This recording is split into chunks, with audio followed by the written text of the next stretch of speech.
The colonial courthouse had once been intended as an agricultural research center. Now, its central chamber held humanity's first trial on this new world. Captain Wei sat in a transparent security enclosure, his once immaculate uniform replaced by simple gray attire. Around him sat the other defendants, Counselor Ezra, Director Phillips, Commander Chamberlain, and 3 senior communications officers who had helped fabricate Earth's messages, all charged with conspiracy, fraud, and, in Wei's case, the deaths that had resulted from his attack on Vanguard. 6 days. The trial had been running for 6 days already, with testimonies from dozens of witnesses. Technical experts had verified the falsified communications. Medical examiners had presented evidence suggesting Maya Duvall's death was not from complications, but from a targeted toxin. Former resistance members had described the suppression tactics used against them. Through it all, Wei had maintained the same calm, slightly sorrowful demeanor, neither defiant nor repentant, as if he viewed the proceedings with detached curiosity rather than as the accused. From the back of the crowded chamber, Captain Elias Rourke watched silently. He had testified on the first day, presenting the evidence from Wei's data crystal in clear, unemotional terms. Since then, he had declined all further comment, rebuffing journalists and concerned citizens alike with the same careful response. "I have faith in our justice system and don't wish to influence the proceedings with my personal opinions." It was the right answer, the diplomatic answer, the answer expected of a leader. But it wasn't the truth. The truth was darker, more primal. Rourke wanted them dead, all of them, especially Wei. He had seen the bodies of his people, security officers who had trusted him, followed him into that final assault on Outpost Alpha, men and women who would never see the world they had fought to build, lives cut short by Wei's desperate attempt to maintain his deception. This wasn't just about justice. It was about excising a cancer from their fledgling society. "The prosecution calls its final witness," announced the lead prosecutor, a stern woman from New Dawn Colony, Dr. Elaine Karras. Rourke felt a flicker of surprise. Karras hadn't mentioned she would be testifying today. She rose from several rows ahead, making her way to the witness stand with measured steps. After being sworn in, she faced the 5-person judicial panel, one representative from each colony, as the new interim government had established. "Dr. Karras," began the prosecutor, "you were among the first to examine the complete Paradise Protocol documentation provided by Captain Wei upon his capture. Is that correct?" "Yes," Karras confirmed. "I led the authentication team that verified the file's integrity." "And did you discover anything beyond what Captain Rourke has already testified to?" Karras hesitated, her eyes briefly finding Rourke in the crowd. "Yes. There was additional information regarding Earth's final transmission, information that has not yet been shared publicly." A murmur ran through the courtroom.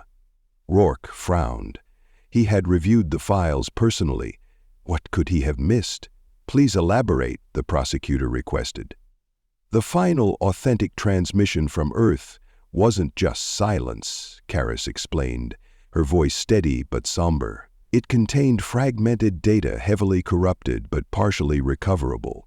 My team managed to reconstruct portions of it." She activated a display screen visible to the entire courtroom. "This is what we found," she said quietly. The screen showed an emergency broadcast header, followed by disjointed text. "Emergency alert all coalition vessels, massive solar event. Detected coronal mag. Ejection unprecedented, magnitude, estimated Earth, impact 3 hours, all planetary defense systems, activated communication, blackout, imminent, God help us all." The courtroom fell completely silent. "This fragment," Karras continued after giving everyone a moment to absorb the information, "was followed by 7 minutes of garbled data. Then nothing, ever again." The prosecutor appeared momentarily shaken before regaining her composure. "And in your professional opinion, what does this indicate happened to Earth?" Based on the warning and subsequent silence, combined with the magnitude of solar event described, Karras took a deep breath. It suggests Earth faced a catastrophic coronal mass ejection that likely overwhelmed planetary defenses. The resulting electromagnetic pulse would explain the immediate communication blackout. And the long-term prognosis? Impossible to determine with certainty, Karras replied carefully. But a CME of the magnitude described would have caused global infrastructure failure at minimum. At worst, she paused, complete civilization collapse. The prosecutor nodded grimly. One final question, Dr. Karras. Did the Paradise Protocol documentation indicate whether Captain Wei and the other defendants were aware of this information? Yes, Karras confirmed. They had access to this reconstructed fragment from the beginning. It was in fact the primary motivation for creating the Paradise Protocol. No further questions. As Karras stepped down, Rourke felt something shift inside him. Not enough to dislodge his anger, but enough to complicate it. Wei had been wrong to hide the truth, wrong to fabricate communications, wrong to attack Vanguard, but the truth he had hidden was perhaps even more devastating than Rourke had imagined. The defense counsel approached Karras next, a thin man from Hope's Calling who had taken the unenviable task of representing the defendants. Dr. Karras, given what you've just revealed, would you say the defendants' concern about potential panic was completely unfounded? Objection, the prosecutor interjected. Calls for speculation? I'll rephrase, the defense counsel amended. Dr. Karras, as a scientist familiar with human psychology, is there precedent for mass panic, causing more immediate harm than a difficult truth carefully managed? Karras considered this. Historical examples exist, yes, but there are also countless examples of humans showing remarkable resilience when faced with the truth, however difficult. But the defendants couldn't have known which outcome would occur, could they? No, Karras admitted. They couldn't have been certain. No further questions. As Karras returned to her seat, her eyes met Rourke's briefly. He didn't acknowledge her, his mind still processing what she had revealed. Earth was likely gone, not just silent, but devastated. These 200,000 colonists might indeed be humanity's last remnant. Wei had known this all along, yet instead of trusting the people with this truth, he had chosen deception, control, and ultimately violence to maintain his lie. The lead judge announced that closing arguments would begin the following morning, with the jury's deliberation to follow. As the courtroom emptied, Rourke slipped out a side entrance, avoiding the journalists who sought his reaction to Karras's revelation. He had preparations to make. The memorial site had been established on a gentle rise overlooking Vanguard Colony. 12 stone markers formed a circle, representing the 12 who had fallen during Wei's attack on the colony. Within this circle stood a larger monument bearing the names of those lost in the assault on Outpost Alpha. As the twin moons rose on the evening before the jury's deliberation, the hillside transformed into a sea of humanity. Tens of thousands gathered at the site, their numbers swelling far beyond Rourke's expectations. They came not just from Vanguard, but from all 5 colonies, a testament to how deeply Wei's deception and the subsequent violence had affected the entire population. Lanterns illuminated the gathering, casting a warm glow across the assembled faces. At the center, beside the monuments, Rourke stood in full dress uniform, his expression solemn as he surveyed the crowd. The sheer magnitude of the turnout, nearly a quarter of their entire population, spoke volumes about the collective grief and desire for justice that transcended colony boundaries. Among them, he spotted journalists with recording devices, as he had expected. Good. Let them capture every word. Broadcast it to every corner of every colony. Let the jurors who would decide Wei's fate tomorrow hear the human cost of his deception. When the crowd had settled into an expectant hush, Rourke began to speak. His voice, accustomed to command, carried clearly through the amplification system that had been hastily installed to accommodate the massive gathering. "We didn't come to this world seeking conflict," he began. "We came seeking a future. A chance to build something meaningful from the legacy of Earth. These 27 people," he gestured to the monuments, "shared that dream. They believed in it enough to risk everything, and they lost everything because one man decided that truth was too dangerous, that deception was preferable to reality, that control was more important than freedom.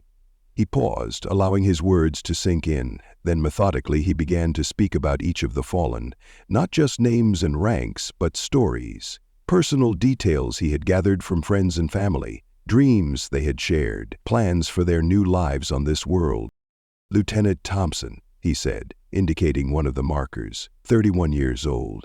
He volunteered immediately for the assault on Outpost Alpha despite having been injured just days earlier during Wei's attack on our colony. "I can still shoot," he told me. His last act was to provide covering fire so others could advance. He died as he lived, protecting his comrades. He moved to the next marker. Monroe and Roberts, they fought side by side in the final push into the outpost. Roberts had developed a new irrigation system for Vanguard's crops. Monroe was teaching his daughter to play the violin with an instrument he'd crafted himself. Both had families waiting for them to return. Neither did. One by one, Rourke brought the dead to life through his words, transforming abstract casualties into people, individuals with hopes, quirks, relationships, and futures that had been violently severed. He spoke of Romano and German, who fell at the stairwell, of the medic whose blood had stained Major Elliott's uniform, of King and Peters, who had stayed behind to guard the wounded only to be killed when Wei's forces counterattacked. Some stories brought tears to the audience, others soft laughter at remembered idiosyncrasies. All of them humanized the cost of Wei's actions in ways that cold testimony in a courtroom could not. When he reached Captain Duval, his voice took on a different quality, measured but undeniably angry. Maya Duval discovered the truth about the Paradise Protocol. For her courage, for her commitment to honesty, she was silenced. Not in battle, not with a weapon, but with poison administered by those who called themselves leaders. She never saw the revolution her discovery inspired. She never witnessed her son's bravery in continuing her work. She was the first casualty in this conflict. A conflict she never sought, but one she faced with integrity. The crowd's mood had shifted palpably. What had begun as a somber remembrance was transforming into something else, a collective understanding of the price paid for truth, and a growing consensus about what justice should look like. Rourke gauged this shift carefully as he continued, neither encouraging nor discouraging it, simply allowing the stories of the dead to create their own momentum. "The last person I'll speak about tonight isn't among the casualties," he said, surprising many. Major Ichabod Elliott led the assault on Outpost Alpha, known to many as Custer for his luck in dangerous situations. That luck held even when bullets were flying all around him. Elliott was grievously wounded, losing enough blood that many thought him dead, but he survived, barely, and today remains in medical care, still fighting for his life. A ripple of surprise moved through the crowd. Many had believed Elliott was among the fallen. Yesterday, when I visited him, his first question wasn't about his own condition, it was about justice. "Did we get the bastards?" he asked me. "Are they going to pay for what they did?" Rourke's voice didn't break, but something in his eyes changed. A glimpse of the raw emotion he had kept carefully contained. I told him that justice was in progress, that 12 citizens would determine the fate of those responsible for the deaths of his comrades, his friends. He turned back to the gathered crowd, his posture straightening. "Tomorrow, that jury will decide. I have deliberately refrained from publicly stating my opinion on what their punishment should be. Some have interpreted this as diplomatic restraint, others as uncertainty." His voice hardened perceptibly. "Let me be clear now. There is no uncertainty in my mind. The architects of the Paradise Protocol chose their path knowing the potential consequences. When their deception was threatened, they responded not with acceptance but with violence. 27 lives ended so that a lie could continue. He gestured to the monuments gleaming in the lantern light. Ask yourselves, what value do we place on these lives? What message do we send about our new society if those who orchestrate mass deception and authorize lethal force against their own people are shown leniency? These are the questions that must be answered tomorrow. Rourke could see the impact of his words reflected in the vast sea of faces before him. The hardening of expressions, the tightening of jaws, the quiet nods of agreement. The connection between the humanized dead and the deserved punishment was clear for all to draw. "We cannot bring them back," he concluded, his voice softening slightly. "But we can ensure that the world they died for is one worth building. A world founded on truth, however difficult, rather than comforting lies. A world where justice is more than an abstract concept." He stepped back from the center, indicating the service was complete. As the enormous crowd began to disperse, many approached the monuments, creating lines that stretched into the distance as people waited to place small tokens or simply touch the stone in remembrance. Rourke remained in place for hours, acknowledging the steady stream of colonists who came to express their support. The message was unmistakable. The public had already rendered their verdict, regardless of what the official jury might decide. From the edge of the gathering, Dr. Karras watched him with an unreadable expression. When the crowd had thinned enough for her to approach, she made her way to his side. "That was quite a performance," she said quietly. "Not a performance," Rourke corrected her. "A remembrance. With impeccable timing," she noted, "the night before the jury deliberates. The dead deserve to be remembered regardless of timing." Karras studied him carefully. "You want them executed, all of them." It wasn't a question, but Rourke answered anyway. "I want justice, appropriate consequences for their actions, and only execution would be appropriate." When Rourke didn't immediately respond, she continued. "You know what they did was wrong, the deception, the violence, all of it. But after what I revealed today, can you truly say you don't understand their fear? Earth is gone, Elias. We're it. The last humans anywhere." "Which makes truth even more important," Rourke countered, "not less. We can't build our future on lies." "No," Karras agreed, "but we can build it on mercy, on understanding human weakness without excusing it." Rourke's expression remained impassive. 27 people are dead, Doctor. Where was Way's mercy for them?" "Absent," she acknowledged. "Inexcusably so. But if we respond to death with more death, where does it end?" The question hung between them as the last of the lanterns were being extinguished. Rourke gazed past her at the darkening monuments, thinking of Thompson, of Monroe, of Roberts, of all the others whose stories he had just recounted.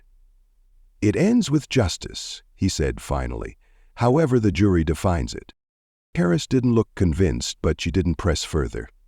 "How is Elliot really doing?" she asked instead. "Better than expected," Rourke admitted. "The doctors think he'll recover, though it will be a long process. He's too stubborn to die." "And too valuable to lose," Karras added meaningfully. "The colonies will need experienced security leadership moving forward." Rourke nodded. The immediate threat had passed, but the work of building a sustainable colony, a sustainable civilization, had barely begun. And hanging over everything was the knowledge that they were truly alone. No rescue, no reinforcements, no guidance from home. Just 200,000 souls on an alien world, carrying the legacy of an entire species. "The communication array is fully operational now," Karras continued. "We've been broadcasting continuous signals toward Earth's coordinates. No response, of course." "And the planetary defense systems?" Rourke asked. "Being recalibrated. Without Solace's guidance, it's slow work, but we're making progress. If another coronal mass ejection occurs, we should have some protection." "Get some rest, Doctor," he said finally. "Tomorrow will be a significant day, regardless of the outcome." As Karras departed, Rourke remained alone with the monuments, the settlement's lights glimmering in the valley below. He had done what he could to influence the jury without overstepping his public neutrality. Tomorrow would reveal whether it had been enough. He placed a hand on the central monument, feeling the names etched into the stone. "Justice," he promised quietly. The cool night breeze carried his words away as he turned and descended the hill toward Vanguard. The courtroom was packed beyond capacity the following afternoon. The air felt electric with tension as the jury filed in, their faces grim with the weight of their decision. Rourke sat in his usual spot at the back, watching Wei and the other defendants being led in. The lead judge called for order. "Has the jury reached a verdict?" The jury representative rose, a middle-aged woman from Hope's Calling. "We have, Your Honor. On the charges of conspiracy, fabrication of official communications, and abuse of power, how do you find?" "Guilty on all counts, Your Honor." A murmur rippled through the courtroom, quickly silenced by the judge's gavel. "And on the 27 counts of homicide resulting from the attack on Vanguard Colony, how do you find Captain Wei?" The jury representative's voice rang clear. "Guilty, Your Honor." Wei's expression remained unchanged as the judge asked the jury for their sentencing recommendation. "The jury recommends execution for Captain Wei, Commander Chamberlain, and the communications officer Whitehold, who directly participated in orchestrating violence. For the remaining defendants, we recommend life imprisonment with periodic review." The judge nodded solemnly. "The court accepts the jury's recommendation. Sentences to be carried out within 14 days. As the gavel fell with finality, Wei finally looked up, his eyes finding Rourke across the crowded room.